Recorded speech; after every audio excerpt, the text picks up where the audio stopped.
নতুন সরকারের কাছে আলেমদের প্রত্যাশা কি? আলেমদের প্রত্যাশা কি? আমি তো আর সব আলেমদের প্রতিনিধি না যে সবাই আমাকে দায়িত্ব দিচ্ছে আমি সবার প্রত্যাশা বলে দিব। তবে আমার ধারণা ওলামা ইকরামের প্রত্যাশা, সমস্ত মানুষের যে প্রত্যাশা রয়েছে সেটা আসলে পরিমাণে অনেক বেশি না, যদি আমাদের সমাজের সমস্যা অনেক বেশি। মোটা দাগে মানুষ, এদেশে মানুষের আবেগ অনেক বেশি, যার কারণে মানুষ অনেক বেশি চায় না। অল্প কিছুতেই বাঙালি অনেক খুশি হয়ে যায়।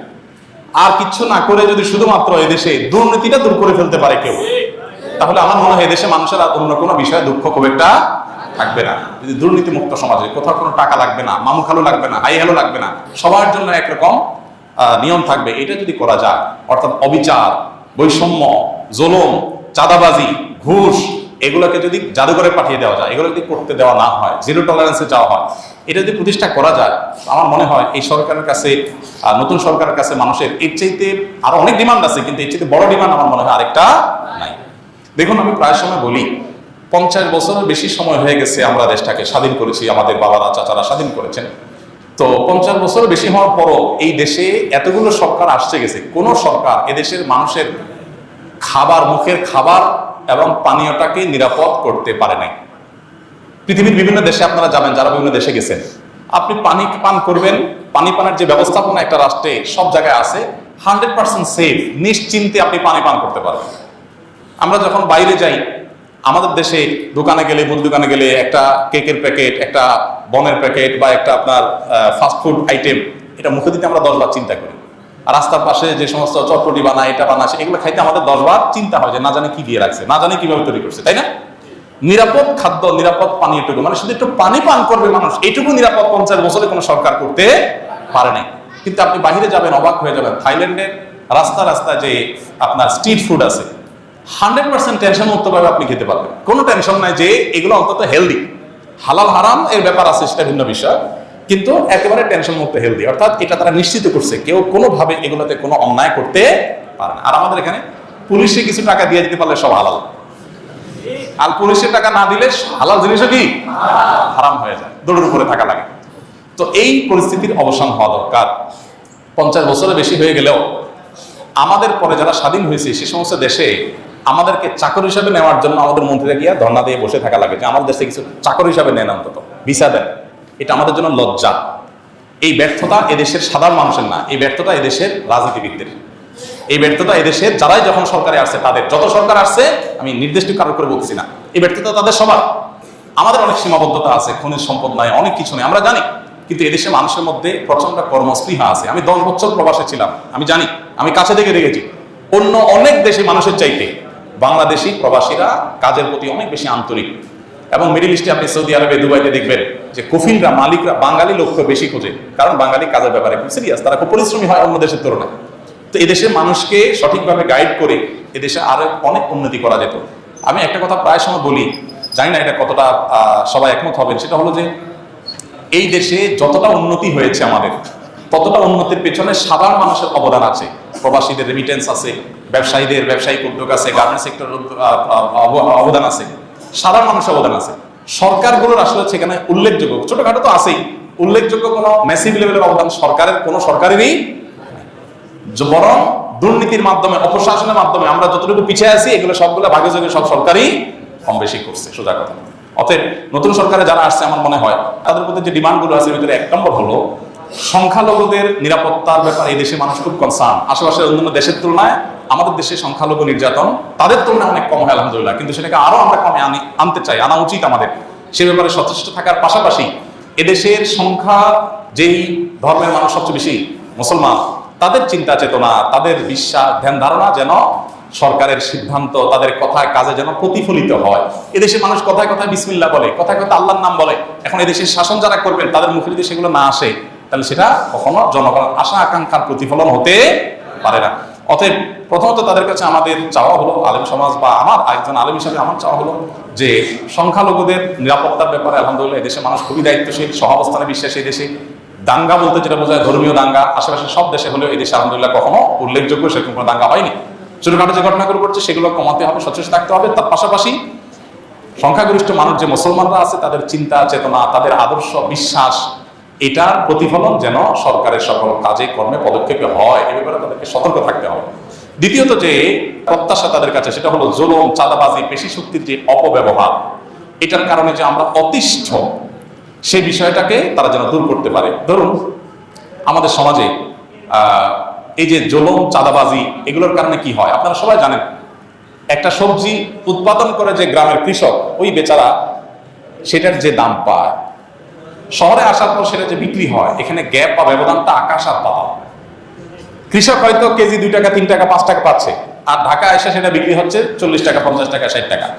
এত বড় গ্যাপ কেন হচ্ছে আমরা সবাই জানি। কেন হচ্ছে? চাঁদাবাজির কারণে হচ্ছে। রাস্তা রাস্তা ট্রাক থামায় থামায় চাঁদাবাজি, সব পর্যায়ে আড়তে চাঁদাবাজি। এই চাঁদাবাজি করা মানুষদের সংখ্যা তো অনেক বেশি না। যদি কোনো সরকার সিরিয়াস হয় যে আমরা এগুলো বন্ধ করবো, তাহলে কৃষকও বেশি দাম পাবে, আবার ভোক্তাও অনেক বেশি দামে কিনতে হবে না। একটা ভারসাম্য ভাব আসবে। অতএব এই যে কোনো মূল্যে জুলুম, চাঁদাবাজি এবং পেশি শক্তির অপব্যবহার, এটা বন্ধ করতে হবে। এটা হলো একটা বড় প্রত্যাশা। দেখুন ঢাকা শহরে আপনি মহাখালী যদি যান, কখনো কখনো কারণ বাজার ফ্লাইওভারের এখানে দেখি, আপনারা খেয়াল করছেন, বিশেষ করে মহাখালীতে এটা আমার চোখে বেশি পড়েছে, আরো অন্য জায়গাতেও আছে। আমি তো সব দিকে আমার মুভমেন্ট থাকে না, তো এই সাইডে আমার মুভমেন্ট বেশি। আমি দেখেছি যে মহাখালী যে বাস টার্মিনালটা আছে, ওটার আশেপাশে রাস্তার ধারে দেখবেন আপনারা বড় বড় বাসগুলো পার্কিং করে রাস্তার উপরে রেখে দেয়। সন্ধ্যা সারাদিন ট্রিপ মেরে এসে সন্ধ্যার পরে পার্কিং করে, সকাল পর্যন্ত পার্কিং থাকে। এখন আপনি রাত 8টা 9টা বাজে যদি ওই রোডে যান, দেখবেন বিশাল জ্যাম। কেন জ্যাম হয়েছে? কারণ রোডের অর্ধেক 3 লাইন পার্কিং, 3 লাইন কি করছে, বাস পার্কিং করে ধুয়ে দিছে, সকাল পর্যন্ত এটা পার্কিং এ থাকবে। তো জনগণের ট্যাক্সের টাকা রাস্তা হয়েছে, যে বাস কোম্পানি ব্যবসা করতেছে, এটা কি তার পার্কিং এর জন্য আমরা টাকা দিয়ে রাস্তা তৈরি করেছি? কোটি কোটি টাকা দিয়ে তুমি বাস কিনতে পেরেছো, তোমার বাস রাখার জন্য পার্কিং এর জায়গার ব্যবস্থা কেন করতে পারো না? পারে নাই এই জন্য যে এখানে সে গায়ে রাখার বিনিময়ে এখানে যারা দেখবে, দেখভাল করবে, সে পুলিশদেরকে চাঁদা দিয়ে ম্যানেজ করে ফেলছে।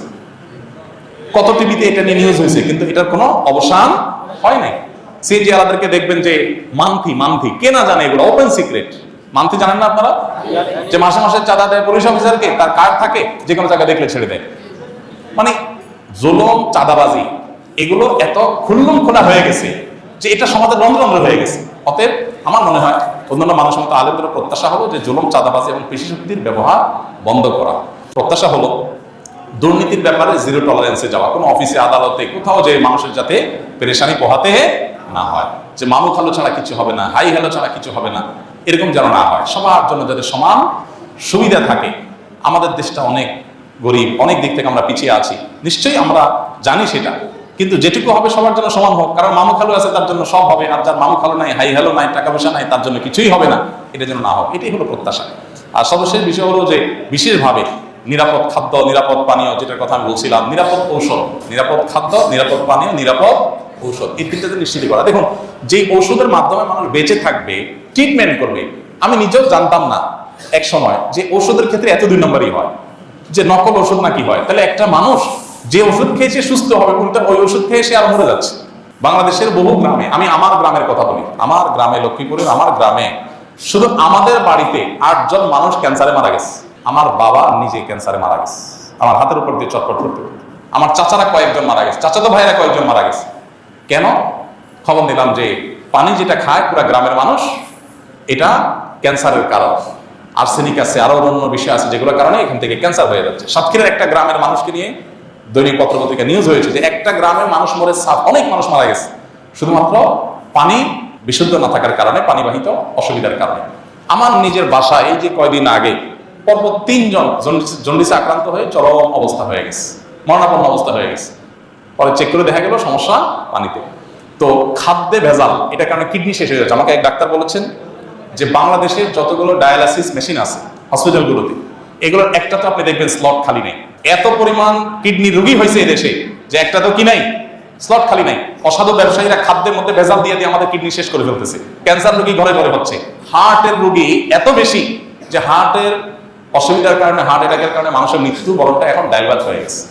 এখন এগুলোর জন্য দরকার কি? আমাদের পানীয়, আমাদের খাদ্য এবং কৌশল, এই 3টাতে ভেজাল করলে সর্বোচ্চ শাস্তি মৃত্যুদণ্ড রাখা উচিত।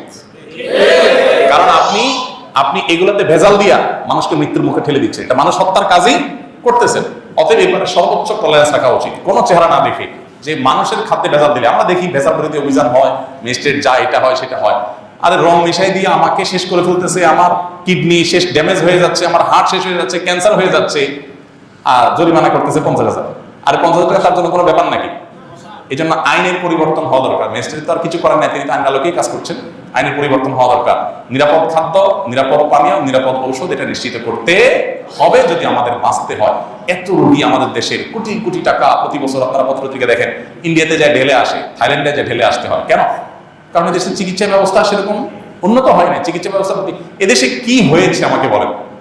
50টা বছর ধরে যেটা হয়েছে একেবারে হয় না আমি বলবো না, কিন্তু যেগুলো হয়েছে তার চাইতে বহুগুণ বেশি হতে পারতো। অপশাসন যদি বন্ধ হতো তাহলে মানুষ অন্তত এই জিনিসগুলো পেতে পারতো। তো আমার মনে হয় মানুষের যে নাভিশ্বাস হয়ে গেছে এই অবস্থা থেকে দূরের জন্য মোটা দাগে যে পয়েন্টগুলো আছে, দুর্নীতির বিরুদ্ধে যদি জিরো টলারেন্সে যাওয়া হয়, ধর্মীয় বিষয়ে যে আপনার সাধারণ মানুষের চিন্তাধারার বিরুদ্ধে চিন্তাধারা মানুষের মধ্যে পুশ করার অপচেষ্টা করা হয়, এটা খুব ভয়ঙ্কর একটা বিষয়। এটা যে কোনো একটা মুহূর্তে আপনার করতে করতে মানুষের ক্ষোভ চরম আকারে পৌঁছে আপনার সেটা ব্লাস্ট হতেও পারে। এই জন্য বিষয়ে সর্বোচ্চ সাবধান থাকতে হবে।